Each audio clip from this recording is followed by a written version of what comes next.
in this reflection, let's consider the role of educators and the common task presented to all who work in schools inspired by belief in God and the formation of our young people.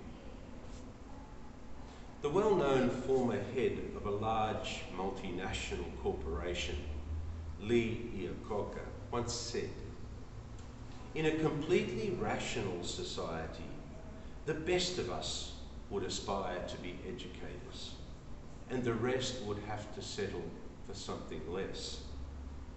Because passing on civilization from one generation to the next ought to be the highest honour and the highest responsibility that anyone can have." Can there be any greater privilege than the vocation of educator? We fulfil one of society's most important duties. Through our belief in and the formation we offer to the young, we touch and co-create the future.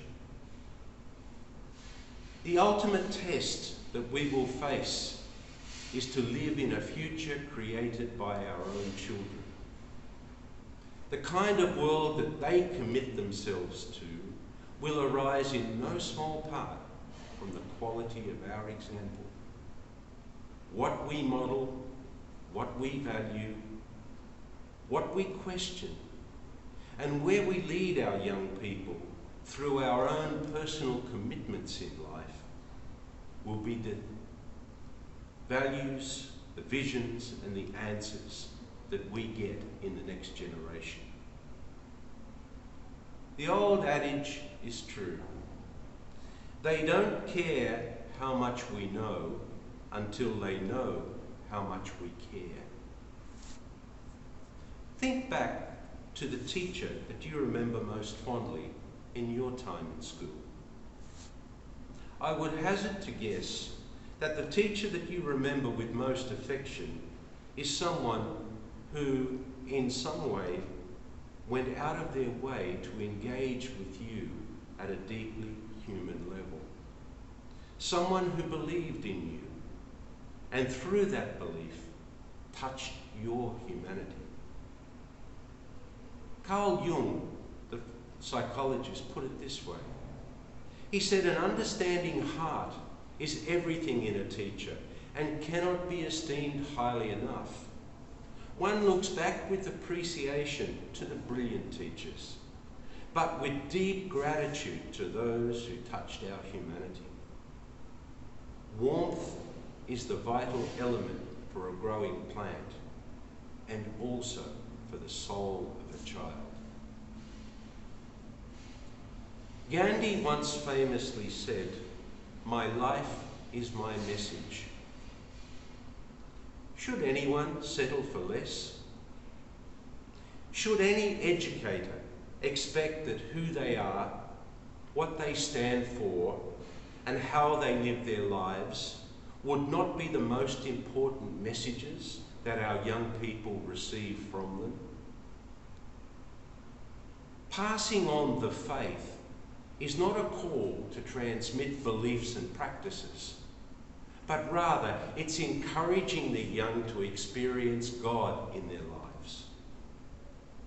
How can we seriously expect our young people to become interested in the spiritual life if we do not model for them adult lives that are truth-seeking and spirit-centred?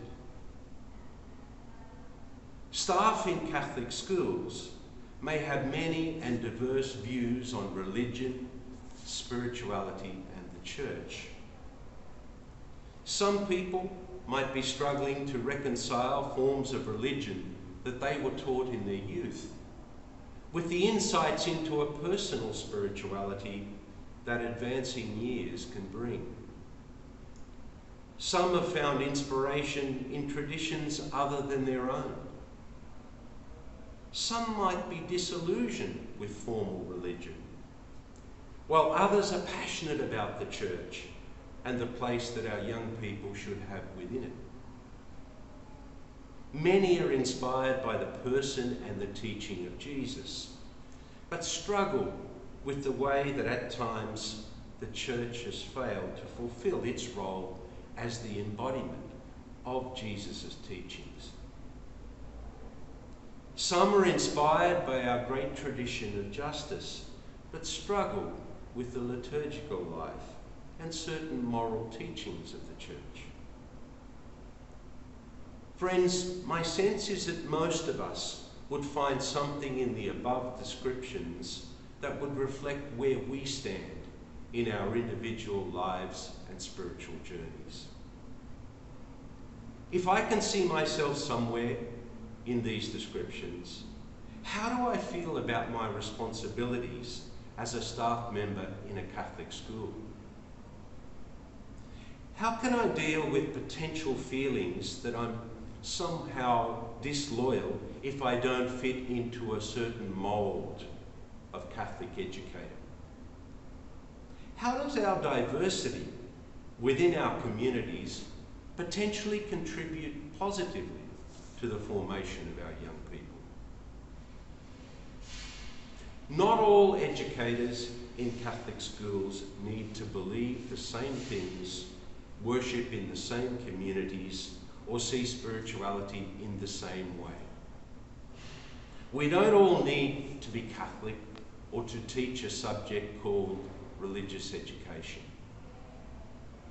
However, regardless of who we are or where we stand in our own journeys, we have one common responsibility.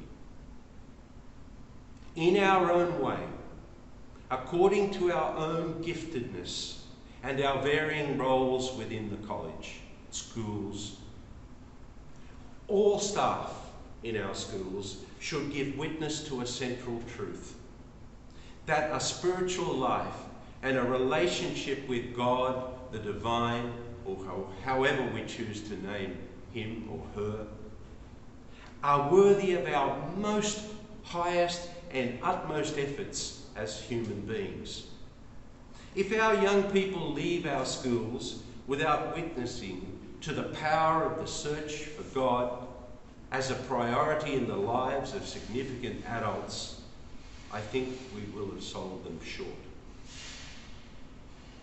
In this search for God, we offer young people encouragement, maps to guide them, and the witness of our lives. Some who work in our schools will have the privilege of being able to talk about and explore this journey in class through words and conversations. What a privilege this is.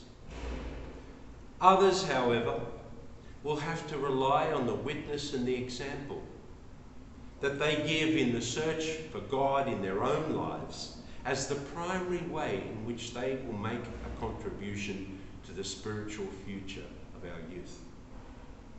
Friends, this is no less powerful and is of utmost importance. All share in this responsibility. May God bless you as you put your journeys at the disposal of our young people.